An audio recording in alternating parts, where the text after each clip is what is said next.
नमस्कार दोस्तों, DD red के एक और एक्शन वीडियो में आप सभी का स्वागत है। मैं हूं आलोक। तो आज जो वीडियो लेकर आया हूं निम्रा अहमद का वीडियो है और मैंने कल या परसों ही अपने कम्युनिटी पोस्ट पे डाला था कि भाई हमारा जो आदित्य L1 मिशन है, सूरज का मिशन जो हमारा था इसरो का, उसने बड़ी शानदार तस्वीरें भेजी हैं और अलग अलग लाइट के स्पेक्ट्रम पे उसने तस्वीरें खींची हैं और सन उसमें नजर आ रहा है। बहुत जबरदस्त तस्वीरें हैं और हमारे साइंटिफिक जर्नी में ये बहुत ज्यादा काम आने वाला है क्योंकि सूरज को हम पढ़ रहे हैं, उस पर रिसर्च कर रहे हैं और उसमें ये आदित्य L1 मिशन हमारे लिए माइलस्टोन साबित होने वाला है।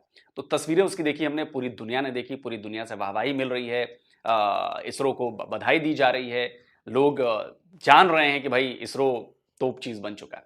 अब इस पर पाकिस्तान की जनता क्या कहती है? मुझे तो पूरी उम्मीद है कि भाई जनता वही कहेगी जो उसने हर हमारे स्पेस मिशन के बारे में कही थी। चलिए देखते हैं कि झूठा है। ऐसे ही बस अपने प्रोपेगेंडे करता है, कोई ऐसी सदाकत नहीं होती उसके काम में। सूरज पे क्या है, सदाकत नहीं है, बीच में सच्चाई नहीं बिल्कुल भी नहीं है। सूरज को कोई आसान काम नहीं है उसको छेड़ना, और फितरत के काम में तो वैसे भी कोई मुदाखलत नहीं कर है। सकता। आपकी नजर में वो चांद पर भी नहीं गए फिर? नहीं, बिल्कुल भी नहीं। वो दुनिया के सामने अपना म्यार बुलंद करने के लिए ऐसे बस भर के लोगों ने उनको दुनिया भर के लोगों ने उनको अप्रिशिएट किया है। नासा ने कहा हमें तकनीक बताओ, आप लोग कैसे साउथ पोल पे चांद पे पहुंच गए हो। ड्यू टू मीडिया आजकल तो कोई सच्चाई है ही नहीं ना। दुनिया तो वैसे ही झूठे लोगों को आजकल फॉलो करती है। नासा और चाइना पागल। लेकिन उड़ने वाला घोड़ा आप लोगों में सच्चाई है ना? घोड़े से लोग उड़ जाते थे और चले जाते थे आसमान पर, ये सच्चाई है जो वो खुद उनकी तारीफ कर रहे थे, कह रहे थे हमें तकनीक दो, हम भी पहुंचना चाहते हैं साउथ पोल पे। उनकी भी पता नहीं कुछ होगा अगर उन्होंने कुछ तारीफ की है तो, वरना कोई ऐसी सदाकत है नहीं। भारत तो जो कुछ भी करता है उसके पास तो इतनी पावर है नहीं कि वो इस तरह का प्रोपेगेंडा। 5वें नंबर पे है, टेक्नोलॉजी नंबर 1 पे है। सो तो है, लेकिन इतना भी पावरफुल नहीं हो सकता कि सूर्य चांद सितारों को ट्रेस कर सके। उन्होंने लाइव चलाया है, लाइव चलाई थी उन्होंने, लाइव टेलीकास्ट किया था जब उनका चंद्रयान मून पर लैंड किया था। अभी भी उनका जो उन्होंने आदित्य L1 अपना सूरज के पास भेजा हुआ है, उन्होंने ये 12 पिक्चर्स भेजी है डिफरेंट वेवलेंथ्स की। वहाँ आजकल तो कोई भी मुश्किल नहीं है किसी भी चीज़ की हकीकत को सामने लाने में। तो सो सेटअप लगा लिया होगा, कुछ भी कर लिया होगा। अगर वो टेक्निकली इतनी आगे है तो सो कुछ भी कर लिया होगा उसने ना, रियलिटी दिखाने के लिए। यानी कि वो नहीं जा सकते सूरज? बिल्कुल भी नहीं जा सकता। हम क्यों नहीं फिर ऐसे मनगढ़ंत कहानियां बनाते? हमारी भी थोड़ी बहुत इज्जत हो जाए ना।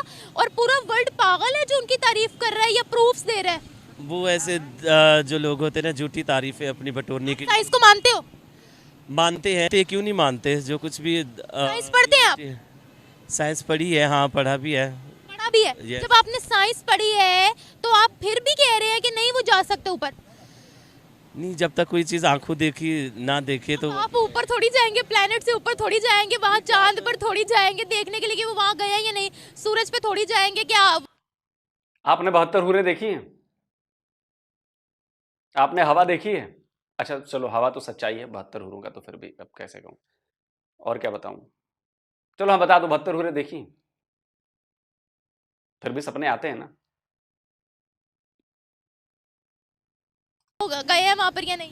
नहीं, जा तो नहीं सकते, लेकिन फिर भी एक जहन तुम नहीं मान रहा ना, ऐसा हो भी नहीं सकता। आपका जहन नहीं मान रहा? पूरी दुनिया ने मुबारकबाद उनको दी है। हमारे यहाँ से कहते कि भाई ग्राफिक्स है, एडिटिंग है, हद हो गया, तुम लोग नहीं पहुँच पाए तो इसका क्या मतलब है कोई और नहीं पहुँच सकता? हमारे यहाँ तो इतनी फैसिलिटीज़ है नहीं, ना ही हमारे इतना कोई तगो सोच सकते हैं ना। हाँ सोच सकते हैं, हमारे पास इतना फजूल टाइम नहीं है। फजूल टाइम मतलब चांद पर जाना, सूरज पर जाना वेस्ट ऑफ टाइम है। नहीं वेस्ट ऑफ टाइम, इसके अलावा फिर एक्सपेंसिव भी तो है ना, कितना दुनिया को लुटा के रख देता है। साइंस को हम खत्म कर दें? नहीं, ख़त्म तो नहीं कर सकते, लेकिन और भी तो बहुत से काम है ना। फॉर एग्जाम्पल क्या? वाले पेट्रोल के बगैर गाड़ियाँ चलाए, मतलब के, और बिजली पैदा करे। पेट्रोल के बगैर गाड़ी चलाने में साइंस नहीं है क्या? नहीं, वो कारनामे सर अंजाम देना अब जरूरी है। कारनामे सर अंजाम कैसे? साइंस की बदौलत दे रहे हैं ना, कि साइंस के बगैर दे रहे हैं? नहीं, सो तो है, अगर इतना कुछ किया है तो इतना भी कर देना कि सारी इलेक्ट्रिसिटी। फोन है आपके पास? Yes touch phone? यस है। जरा दिखाइएगा कैमरे में एकदम। वो नाकाबिले दिखावा है, मतलब कि बहुत। नहीं, फोन तो है ना? हाँ ये है। फोन तो है ना? तो ये किसकी मिसाल है? ये साइंस की मिसाल है कि नहीं है? हाँ है, साइंस की मिसाल बहुत सी। अब क्या मैं ये भी कह दूं ये झूठ है, ये फरेब है, ये काला जादू है, ये कह दूं मैं? नहीं, बाखुदा ऐसे तो नहीं कहा कि इसको झूठ कह दे या कुछ कह दे, लेकिन कुछ फितरत को जो टच करने वाली चीजें होती है उसमें फिर खुद जहन नहीं मानता ना। ऊपर सैटेलाइट्स हैं कि नहीं है? है, सिग्नल कैसे आते हैं हमारे फोन? लाइट के जरिए से ही आते हैं। आपने जाके स्पेस में देखा सैटेलाइट? नहीं, अगर मौका मिला तो जाके देखेंगे, फिर ऐसा भी नहीं है कि ये मौका गवाते। इसका मतलब है पहले आपको चांद पे और सूरज पे भेजा जाए फिर आप यकीन करेंगे। सो तो है। लेकिन भारत को मैं शुरू से ही नापसंद करता हूँ, मतलब कि तो मैं कभी उसको आगे नहीं समझूंगा। अगर असली बात यह है, भारत के खिलाफ इतनी नफरत है आपके अंदर, इतना जहर भरा है आपके अंदर कि आपको भारत की कामयाबी भी हजम नहीं होती। आप सच को झूठ मानते हैं, आप सच को झूठा बताने पर तुल जाते हैं।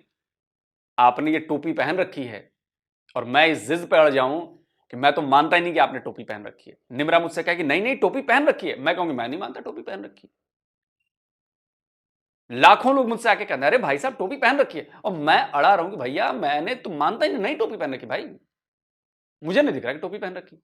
तो दुनिया मुझे बेवकूफ कहेगी, बोलेगी कि पागल हो गया ये आदमी। वही आप हो गए, नफरत में पागल, जहन में जहर भरा हुआ है उसमें पागल हो गए आप। भारत के लिए पागलपन के दौरे आपको लगता है पड़ते हैं। मैं कहता हूं ना, इतनी नफरत भर दी गई है ना पाकिस्तान के लोगों में, कोई पॉजिटिव चीज सोच ही नहीं सकते, वो सीख भी नहीं सकते, उनसे बर्दाश्त नहीं होता कि अरे मेरे दुश्मन मेरे दिलों में जिसके खिलाफ नफरत भरी है उसने अच्छा काम कर लिया। मैं नहीं मानता यार, चाहे कुछ भी हो जाए, सड़ रहे हैं इसी चक्कर में आप। नहीं नहीं फैक्ट्स पे बात कर रहे हैं। होगा भी है, होगा भी सही, तो मैं कभी नहीं उसको आगे मानूंगा। वो कुछ करेगा भी तो हम कहेंगे नहीं किया इन्होंने, झूठ बोल रहे हैं। बिल्कुल ऐसा हो भी नहीं सकता। वो हमेशा अपने आप को मनवाने के लिए बहुत सी झूठी कहानियां बनाता होता है। चले सर, ये तो हमारी अपनी सोच है, पूरी दुनिया देख रही है कि वो क्या करे क्या नहीं करे। बहुत शुक्रिया आपका। चले, थैंक यू। अब देखें जी, सूरज पे जाना तो नामुमकिन सी चीज़ है ना उसकी। ये वो ये तो अब सरासर अपना झूठ है, और ये सारी तो जो है जो तहकीक है वो नासा की, वो कह रहे हैं कि चांद पे भी कोई नहीं गया। नासा ने खुद बोला है उनको, आप साउथ पोल पे कैसे पहुंच गए? रिपोर्ट्स तो पढ़े, आप साइंस को मानते हैं? जी साइंस को बिल्कुल मानते हैं, लेकिन बात ये है ना, अब तरक्की है, लेकिन देखें ना कि ये अल्लाह पाक भी फरमाते हैं कि हम ज़रा सा इसको तेज़ कर दें तो लोग इसकी गर्मी से मर जाएं, ठीक है। लेकिन अल्लाह पाक ने ये भी इरशाद फरमाया, तालीम हासिल करो चाहे आपको चीन तक जाना पड़े। अभी ये देखे ना, अल्लाह ताला ने हमें तरक्की से मना नहीं किया, ये हम खुद हद हराम है। ये जितनी आपको लाइटिंग शाइटिंग नजर आ रही है ना, ये आपके पास फोन है, ये आपके पास बाइक है, ये साइंस की बदौलत है, ये इल्म की बदौलत है। इस सारी चीज़ों को मानते हैं, ये हर चीज़ साइंस की, लेकिन एक चीज़ जो है ना नामुमकिन है कि उसके ऊपर जाना, ये नहीं मानने वाली बात है कि वो क्या जो मर्जी कर दें, ये गलत बयानी है। अब्दुल सलाम थे हमारे स्पेस के चेयरमैन, उनके दौर में 2 रॉकेट या 2 satellites I think so launch की गई थी, वो भी ख्याली पुलाव था, क्योंकि रॉकेट्स और सैटेलाइट्स तो लॉन्च हो ही नहीं सकती हमारे मुताबिक, है ना। ये तकरीबन देखें, ये जो सबसे जो अपना एक बात है ना, ये वाली सूरज वाली, ये नामुमकिन सी बात है, ये बहुत मुश्किल है कि सूरज तक कोई पहुंच सके। ये आपको रिपोर्ट दिखा दूं बीबीसी की, आपको रिपोर्ट दिखा दूं ऑफिशियल। कह रहा हूँ, देखेंगे आप सारी चीज़ें सही कहती होंगी, लेकिन ये नामुमकिन, देखें ना, एक आदमी का अपना भी तो दिमाग है ना, इससे अगर सोचें कि ये अगर ज़रा सा ये तेज़ हो जाए तो ये लोग गर्मी से मरना शुरू हो जाते हैं, अगर ज़रा सा कम हो जाए तो सर्दी से लोग मरना शुरू हो जाते हैं। ये नामुमकिन सी चीज़ है ना, ये हो ही नहीं सकता। जमीन के ऊपर सैटेलाइट्स है कि नहीं है? बिल्कुल है, सारा कुछ है। ये आपने देखे हैं? नहीं, मैंने नहीं देखे। आपने कभी सोचा था ऊपर सैटेलाइट्स जाएंगे? आपने कभी सोचा था कि इंसान जमीन से ऊपर चांद तक पहुंचेगा? नहीं, ये तो नामुमकिन सी बातें थी, लेकिन अब साइंस ने साबित कर दी है ना। लेकिन वो चीज़ ठंडक है, सारा कुछ है, लेकिन जितनी गर्मी है ना, इस गर्मी में जितने मर्जी ड्रेस पहन के चले जाएं, ये बहुत नामुमकिन, ये बात जो है ना मानने वाली नहीं है। ये मुझे बताएं, सोलर पैनल्स के बारे में आपने कभी सुना है? जब लाइट जाती है वो चार्ज होते रहते हैं, वो खुद ही चलते हैं। सूरज की रोशनी इस्तेमाल करके बिजली बनती है सोलर पैनल के जरिए। आज से कुछ 30 साल पहले घड़ी आई थी, छोटी घड़ी थी कैसियो की, तो उसमें ये सिस्टम था, सोलर सिस्टम ये चल रहा है। सोलर का तो पता हमें 30-35 साल का पहले का पता है, ये चल रहा है सिस्टम, ठीक है। तो तरक्की इससे भी पहले की भी होगी, लेकिन ये तो चीज़ें हैं, लेकिन सूरज तक पहुँचना जो है ना। अमेरिका नासा चांद पर पहुंचा था, अमेरिका चांद पर पहुंचा था, वो भी झूठ बोल रहा था। लेकिन चांद पे चले, ठीक है, वो तो मान लेती हैं कि चांद जो है ये सूरज की रोशनी से चमकता है, ठीक है, नहीं जा सकता कोई भी। आपको पता है कि हम क्यों दुनिया से इतना पीछे हैं? हम लेटेस्ट रिसर्च को मानते ही नहीं है, हम आगे बढ़ते ही नहीं है। शायद हमारी देखिए जी, हमारा डॉक्टर अब्दुल कदीर साहब ने जो है कारनामा किया, बनाया था, उन्होंने बताया, उन्होंने एटम बम बनाया, एटम बम बनाया था ना। तो अब कहते कि एटम बम तो बन ही नहीं सकता, एटम बम बनाया था ना। बात सुनो, एटम बम बना हुआ है तो इंडिया जो हमसे डरता है, एटम बम बना हुआ तो इंडिया हमसे डरता है, वरना तो देखिए एटम बम उन्होंने पढ़ाया ना, बनाया ना। किसी ने सोचा था कि एटम बम जैसी चीज बन सकती है जो मुल्क को एक झटके में तबाह कर सकती है? सोचा था किसी ने? नहीं सोचा। अच्छा, एक बात मैं क्लियर करना चाहूंगा कि atom bomb doctor Abdul Qadeer Khan ने नहीं बनाया। एटम बम जो बनाया था वो एक यहूदी था, डॉक्टर रॉबर्ट जे ओपनहाइमर। बम उसने बनाया था। बाकी जो बने वो सब उसी स्टडी को करके बने, बनाया नहीं है। आपने वो स्टडी कर ली, वो स्टडी पढ़ी और आपने कॉपी करके वो चीज बना ली। एटम बम बनाया एक यहूदी ने, जिसकी टेक्नोलॉजी आप लोग यूज करते हैं, और वो भी डॉक्टर अब्दुल कदीर खान ने भी नहीं बनाया, असेंबल किया उसने। उसके सारे ब्लूप्रिंट्स, सारा नक्शा, सारी टेक्नोलॉजी सब आपको चाइना ने दी। और एज ए इंडियन ये मैं नहीं कहता, ये पाकिस्तान के ही न्यूक्लियर फिजिसिस्ट हैं बहुत बड़े, डॉक्टर परवेज हुदभॉय, वो कहते हैं। सुनिए। बुलाया करते थे। फिर एक दिन उन्होंने मुझे बुलाकर कहा कि आप जिस जगह पे, जिस सोफे पर बैठे हैं, इधर कुछ अमेरिकन सेनेटर्स आए हुए थे और उन्होंने मुझे खूब रगड़ा दिया और कहा कि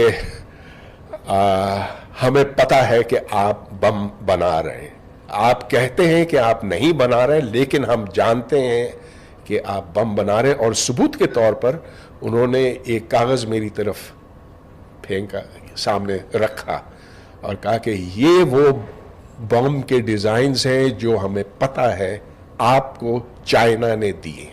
सुन लिया आपने? तो जो भी पाकिस्तानी ये कहता है कि डॉक्टर अब्दुल कदीर खान ने जी एटम बम बना दिया, एटम बम बना दिया, घंटा बना दिया, उसने सिर्फ कॉपी करके चीज बनाई है। जैसे आपके यहां बड़ी बड़ी टोयोटा और ये और होंडा, इन गाड़ियों की असेंबली होती है, तो इसमें यह नहीं कहा जा सकता कि पाकिस्तान ने गाड़ी बना दी है। नहीं, पाकिस्तान ने असेंबल किया कि उसके सारे पार्ट, सारे पुर्जे, सब कुछ, उसका डायग्राम, ब्लूप्रिंट, सब वो पहले से ही आपके पास मिल गया होता है। अगर पाकिस्तान के किसी आदमी ने सबसे पहले कार का डिजाइन बनाया होता, कार बनाई होती, खुद से सब किया होता, तब हम कहते कि जी इसने बनाया। तो यहूदियों की टेक्नोलॉजी, जिससे आप नफरत करते हैं, उनकी टेक्नोलॉजी आपने कॉपी की, चोरी की, और उससे आपने चीज, कॉपी की हुई चीज बना ली। यह है सच्चाई। था ना? नहीं ना, लेकिन पढ़ाई से हुआ ना? ये पढ़ाई से हुआ, रिसर्चों ने साबित किया, लेकिन सारी चीजें ठीक है, लेकिन सूरज पे नहीं जा सकते ना, झूठ। सूरज पे बहुत मुश्किल है पहुंचना। चलिए, अच्छा मुझे बताइए कि अगर हम टेक्नोलॉजी की बात करते हैं, वो कहाँ है, हम कहाँ हैं? इस वक्त देखें जी, दुनिया में सारी चीज़ें तो टेक्नोलॉजी है ना, सारी चीज़ें, और जितनी भी चीज़ें हैं ये सारी साइंस के साथ है। कि मे भी कि शायद वो थोड़ी देर बाद कोई ऐसी कुछ चीज़ें ईजाद हो जाएं या जाना आना मुमकिन हो सके, लेकिन फिलहाल जो है ना, आपने सोचा था कि हवा को चीरते हुए इंसान ऊपर उड़ सकता है, हवाई जहाज बना सकता है, कभी सोचा था? देखें जी, अब तो हर चीज़ मुमकिन हो गई है ना। आप खुद बोल रहे हैं। अच्छा चलिए ठीक है, आपकी मान लेते हैं, ठीक हो सकता है। अच्छा, हम कब तक आगे पहुँच सकते हैं? इंशाल्लाह देखें, जैसे तरक्की हो रही है तो जैसे जैसे थोड़ा सा इधर आ जाइए आप पहले। हाँ। जैसे जैसे चीज़ें बन रही हैं, ये आ रही हैं, तो कुछ भी मुमकिन हो सकता है। कुछ भी मुमकिन हो सकता है। कुछ भी हो सकता है, लेकिन हम अपनी तालीम बेहतर करेंगे तो मुमकिन हो सकता है। अल्लाह जी, ये देखें जी, बात ये है कि सारा ये इसीलिए कहा गया था ना, इल्म हासिल करो, तो ये तालीम हासिल कर चीन तक जाना पड़े। चीन तक जाना पड़े। बिल्कुल, हमारा मजहब जब हमें कह रहा है कि इल्म हासिल करो, तो फिर हम इल्म को मानते क्यों नहीं? तालीम हासिल करो, तालीम से शऊर आएगा, आप प्रोग्रेस करोगे। बिल्कुल बिल्कुल सही फरमा रहे हैं आप, ये तो होना चाहिए ना। ये दीन को भी मानना है, हमने दुनियावी एजुकेशन भी हासिल करनी है ताकि हम पाकिस्तान को आगे बढ़ाए। दोनों चीजें साथ साथ हैं। बिल्कुल सही फरमा रही हैं आप, ये तालीम दुनियावी भी और दुनिया की दोनों होनी चाहिए। बहुत शुक्रिया sir. Nets are not authentic. सूरज पे अभी तक उनकी लैंडिंग नहीं हुई, लेकिन चांद पर हुई। पर लैंडिंग होनी भी नहीं है।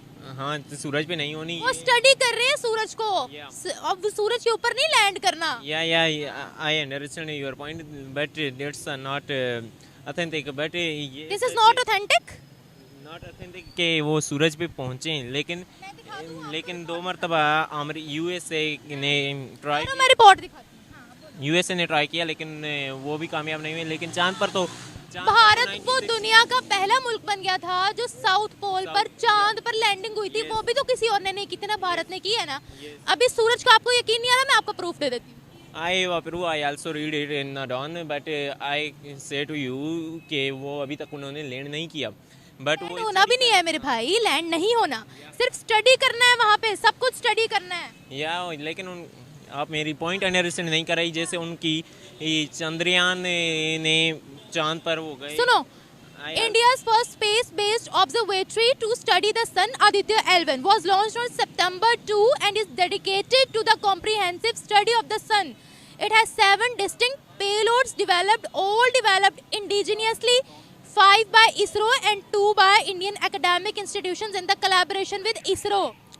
यू कैन कल भी झूठ बोलता है। नहीं, मैं ये नहीं कह रहा था, आपने मेरी पॉइंट अंडरस्टैंड नहीं किया। आप तो अपना मैं वही आपको कह रही हूँ, वो सूरज के ऊपर नहीं लैंड होना। आपने मेरी पॉइंट ये ही अंडरस्टैंड नहीं की। मैंने कहा वो अभी तक स्टडी कर रहे हैं, लेकिन उन्होंने हाँ, तो आप नहीं अपना कैसे पहुँच गए हैं वो?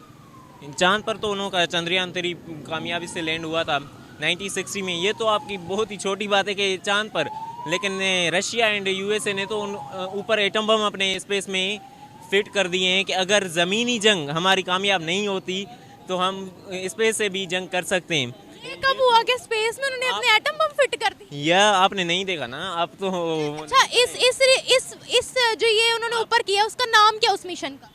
I have not remember yet now, but आपको मैं प्रूफ देता हूँ। देखो सुनो, जहाँ चैनल आप ज्वाइन करें वहाँ हमारे बड़ाई साहब हैं जो history and all over world की ऑथेंटिक हिस्ट्री, इंटरनेशनल रिपोर्ट्स भी पढ़ा करो। I also read on daily basis. I approve on these, but you can also understand now, not now. अच्छा, मुझे बताए हम साइंस में इतना पीछे क्यों हैं?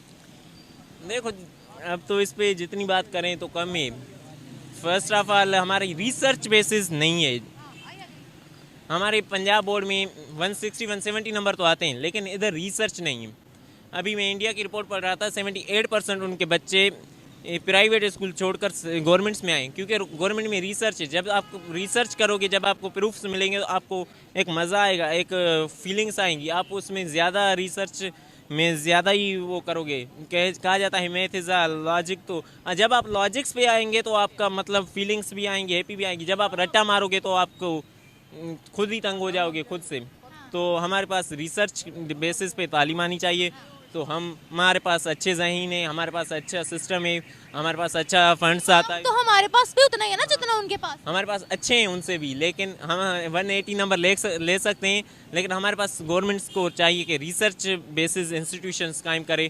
तो नहीं है बिल्कुल हमारे पास रट्टा एंड ओल्ड कुछ वर्जन को छोड़कर न्यू वर्जन पे आना चाहिए, तो हम उनसे भी आगे जा सकते हैं। स्टूडेंट हो ना, क्या पढ़ते हो? BS political science. Political science के स्टूडेंट हो, तो आप अपने तालीमी इदारे से खुश हो? तालीम से या क्योंकि हमारा सिलेबस कितने साल से चेंज नहीं हुआ? हमारा तो 2012 का है। 2012 का ही पढ़े। या रिसर्च मैंने तो आपको कहा ना, आपका सिलेबस ठीक है, लेकिन आप डेली बेसिस पे रिसर्च करोगे तो आप कामयाब होगे। लेकिन सिलेबस भी ठीक नहीं है। जो साइंस की किताबें हम पढ़ते हैं वो कब की छपी हुई हैं, तो जो साइंटिस्ट बेचारे मर मर के रोज रिसर्च करते हैं वो कौन पढ़ेगा? हमारी तो नहीं है ना साइंस की किताब। इंटर की जो साइंस किताब है वो 1980 से नहीं हुई चेंज, 90 बल्कि 70 से आई थॉट। देख लो अब क्या गया ये निज़ाम। तो इनको अब चेंज करना चाहिए, लेकिन अब सिंध बोर्ड ने तो शुक्र अल्हम्दुलिल्लाह किया है, लेकिन पंजाब बोर्ड को चाहिए कि अभी और करें और हमारा तालीमी भी अच्छा हो। हमारी बजट्स ठीक है, हमारा सब कुछ ठीक है, बजट तालीम को मिलता है। आप देखो ना क्या ठीक है यार। फिजिक्स का इंट्रोडक्शन आपके यहां दिया जाता है कि आपके अल्लाह मियां ने सब कुछ बनाया है। आपने मजहब को सबसे पहली लाइन में घुसा दिया फिजिक्स में, ये आपने किया है।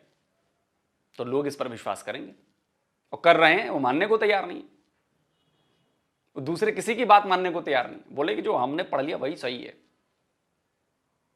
दूसरी बात, बनू में आपके यहां क्या हुआ? उस बेचारे असिस्टेंट प्रोफेसर को कितनी जिल्लत उठानी पड़ी, पता नहीं अपने मोहल्ले में कैसे निकलता होगा वो, जिसने चार्ल्स डार्विन की थियरी जो थी, डार्विन थियरी एवोल्यूशन वाली, वो पढ़ाई। उसके लिए माफी मांगनी पड़ी बेचारे को। मुल्ला मौलाना उन्हें घेर लिया, मर जाता बेचारा, उसको लिंच कर देते। लिखित में माफी मांगी बेचारे को। और डार्विन की थ्योरी में क्या पढ़ाया जा रहा था कि सब बराबर हैं, मर्द औरत बराबर हैं। और आपके मुसलमान मौलवियों को लगा कि अरे ये तो इस्लाम के खिलाफ बात होगी, अरे औरत को कैसे आपने बराबर मान लिया? और फिर पीटा उटा उसे, माफी मंगवाई, और बेचारा बोला कि अब नहीं पढ़ाऊंगा डार्विन की थ्योरी। ये होता है आपके यहां, और आप कह रहे हो कि जी बहुत अच्छा है। अफसोस हो रहा है मुझे पाकिस्तान की यूथ पर। आप देखो ना, फेडरल, आप हमेशा पॉइंट आउट करते हो फेडरल की बजट को, एजुकेशन है प्रोविंस में 18 अमेंडमेंट के बाद। सिंध गवर्नमेंट ने 172 अरब फिक्स किए तालीम के लिए। लगा है? अब तो सिर्फ लगा तो किसी भी इदारे में नहीं लगता। वही तो कह रही हूँ मेरे पास। वो मैंने भी तो वही कहा कि रिसर्च इंस्टीट्यूशन बनाओ और उस पर बजट लगाओ। देखो ये पहुंचना एक ठीक होता है, लेकिन ये तो वीटो पावर के लिए कुछ चीज़ें ज़रूरी होती हैं। लेकिन मेरा यही है कि हमारा दुनिया के साथ मुकाबला तब होगा जब हम रिसर्च में आएंगे, और जब तक रिसर्च बेसिस हमारे पास इंस्टीट्यूशन नहीं, हम ऐसे ही रटे छाप रहेंगे और रटे छाप। बिल्कुल, थैंक यू सो मच। देखें जो पाकिस्तान है ना, वो एज़ कम्पेयर टू जापान, ये फेमस है, आर्टिकल छप चुके हैं। जापान से दुनिया 100 साल पीछे है। ऐसे अमेरिका से भी कंपेयर कर सकते हैं, 50 साल उनसे पीछे है। और भारत से? अब भारत हमसे देख लें, वो भी हमसे कितनी देर आगे पहुंच गए। इकोनॉमी उनकी चेक करें और लोगों का बिहेवियर चेक करें। यहाँ पे क्या हो रहा है आपके सामने है। यहाँ पे यही है, गाड़ियाँ खड़ी है, गाड़ियों से चोरी हो जाती है। अभी तक लोगों की यही सोच है, पैसे कैसे लोगों की पॉकेट से निकालने हैं। अभी हम यही सोच रहे हैं कि हमारे चैनल कैसे चलने हैं। हमारी क्रिकेट टीम का ही सोच लो आप, क्या हाल हुआ है उनसे। हमको उनसे कंपेयर करने की ज़रूरत नहीं, अपने आप को इम्प्रूव करना चाहिए, सेल्फ इम्प्रूवमेंट चाहिए हमें। बस साइंस, हमें पढ़ी लिखी किताबें, मैं एक फार्मेसी स्टूडेंट हूँ, यानी कि पढ़ चुका हूँ। हमारी जो डोजेज फॉर्म है मेडिसिन की, वो आप देख सकते हैं, सारी की सारी इंडिया से हम इंपोर्ट करते हैं। जितनी भी हमारी साइंटिफिक स्टडी है, सारी इंडिया से हम इंपोर्ट करते हैं, या चाइना से करते हैं या इंडिया से करते हैं। पाकिस्तान में मेडिसिन में है ही कुछ नहीं, ठीक है। जो भी करना है वहाँ से एक्सपोर्ट करना है। अभी रिसेंटली मैंने फार्मास्यूटिकल के लिए, केमिस्ट्री के लिए अपना थीसिस का काम करना था, तो हमारे इधर इक्विपमेंट नहीं है, मशीनरी नहीं है कुछ। मैं अपने थीसिस के लिए मलेशिया भेज रहा हूँ, कुछ ऑस्ट्रेलिया भेज रहा हूँ, कुछ इटली भेज रहा हूँ। अच्छा, कहाँ से करवा रहे हैं? वहाँ से मैंने अपना रिसर्च प्रोजेक्ट करवाया है, तो यहाँ पे कुछ भी नहीं है। पता नहीं अब हम कब तक वहाँ तक पहुँचेंगे। लोग हमारे मुल्क में अपने रिसर्च प्रोजेक्ट के लिए आएंगे, बस यही हमारी एक अलमिया है सोचने के लिए। बस चांद पे पहुँच गए हैं, ये हमारे लिए एक अलमिया है, ठीक है। पहुँचना चाहिए था हमें भी, लेकिन हम बस उनके खिलाफ बातें कर सकते हैं। इम्प्रूवमेंट चाहिए ना लोगों के, हमें लोगों को चाहिए, हमें इम्प्रूवमेंट के लिए इक्विपमेंट दे, ठीक है। मैं आपने वही तो बताया आपको, हम अपने प्रोजेक्ट के लिए इटली, मलेशिया जा रहे हैं। चलिए वीडियो को खत्म करते हैं, क्योंकि देखिए बातें बड़ी बड़ी हो गई। देखिए पाकिस्तान के लोगों ने साइंस में घुसाया रिलीजन, और इतना ज्यादा घोर मट्ठा कर दिया है कि अब उससे बाहर निकल पाना पाकिस्तानियों के लिए बहुत मुश्किल काम है। कुछ लोग हैं जो समझते हैं इस बातों को, करते हैं, वो पाकिस्तान छोड़ के चले जाते हैं। आप कहते हैं जी साइंस से क्या होगा। आपको पता है कि इसरो हमारे लाखों डॉलर पैसे कमा रहा है साइंस की बदौलत। हम दूसरे देशों के सैटेलाइट्स छोड़कर लाखों डॉलर्स कमाते हैं, और ये फिजिबल हुआ है साइंस की वजह से, एजुकेशन की वजह से। हमने अपना नेविगेशन सिस्टम बनाया, दुनिया में 5वें या 6ठे नंबर पर हैं हम, 4थे या 5वें नंबर पर हैं, जिसके पास अपना नेविगेशन सिस्टम है। भारत, रूस, अमेरिका, चाइना, एक आध कोई और होगा मुझे नहीं पता, यही है शायद, चौथा है शायद।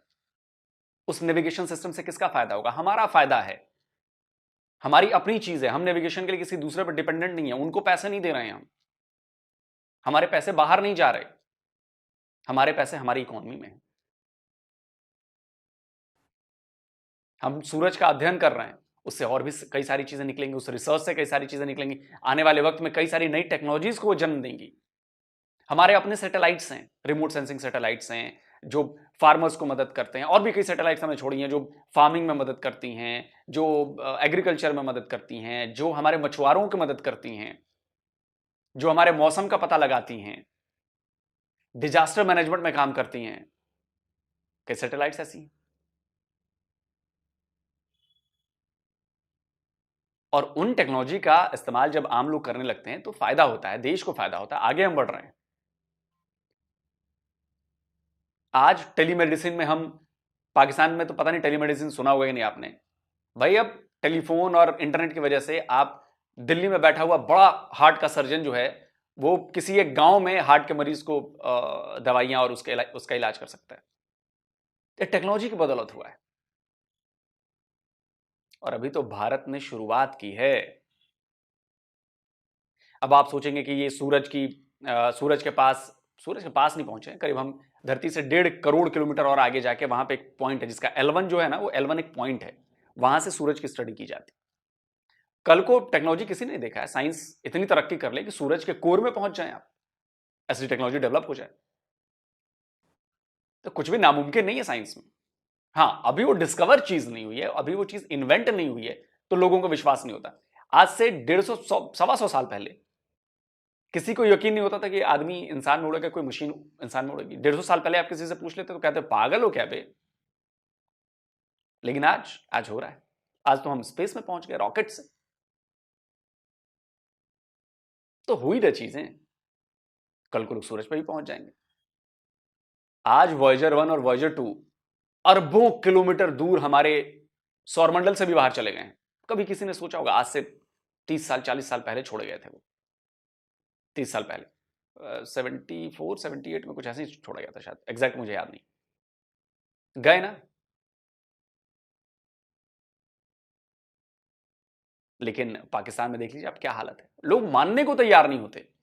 लोग जादू मान लेंगे, लोग उड़ता हुआ घोड़ा मान लेंगे, लेकिन ये नहीं मानेंगे कि भारत चांद पे पहुंच गया। ये नहीं मानेंगे कि भारत ने सूरज पर अपना मिशन किया। आपके मानने न मानने से कोई फर्क पड़ता नहीं है वैसे हमें। बस ये देख के हमें सुकून मिलता है कि कितनी जहालियत भरी जिंदगी आप लोग जी रहे हैं और हम आपसे बहुत बेहतर हो रहे हैं और हम बेहतर और होते जाएंगे। और साइंस एंड टेक्नोलॉजी में आप देखते रहिए। कमेंट करके जरूर अपनी राय बताएं। जल्दी मिलता हूं एक और नए वीडियो के साथ। नमस्कार, जय हिंद। मेरा ये चैनल सब्सक्राइब करें और मेरे हर अपडेट आपको मिले, इसके लिए बेल आइकन जरूर दबाइएगा।